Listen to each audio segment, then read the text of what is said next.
Hello everyone, we're here again with immigration expert Andy Semichuk. Today we're going to discuss the DREAM Act. Andy, what do you think about the recent failure of the Senate to pass the DREAM Act? It's a tragedy that that act didn't go through in the United States. What it means is there are many people, young people in particular, children of illegal immigrants who came into the United States many years ago, who are now stuck and unable to adjust their status or do anything to normalize their lives. They're unable to go to college. Some who are interested in going into military service are unable to go into military service. These were things that the DREAM Act was intended to correct, but unfortunately it didn't make it through the Congress. What about the next Congress? Can we see the DREAM Act or other reform there?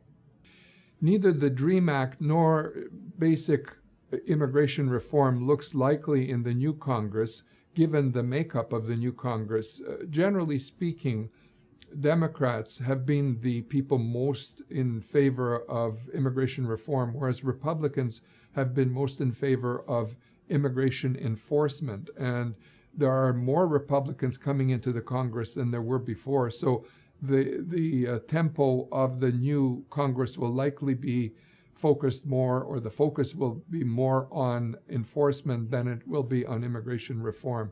So the result is that it's unlikely that we're going to see major changes in the new Congress. Andy, in your view, what is needed for immigration reform in the United States?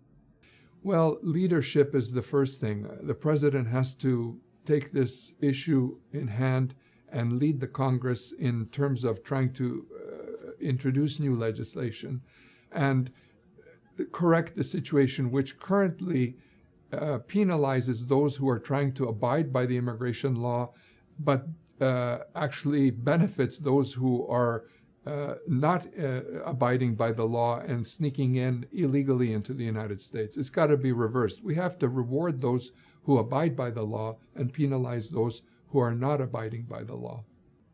If immigration reform is not coming soon, what can illegal immigrants do?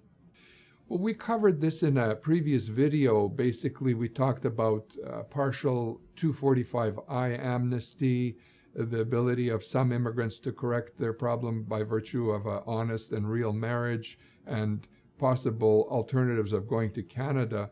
One other area that is a possibility is where a person has been in the United States for a period of longer than 10 years and not been drawn to the attention of the immigration authorities. There is a process where they can correct their status if they have a U.S. citizen relative who may be disadvantaged by their deportation. But that's pretty much it. And again, if someone wants to get more details, they can take a look at that other video that I mentioned. Thanks again, Andy, and we'll talk to you again soon. Everyone else, please be sure to visit pacelawfirm.com for more information.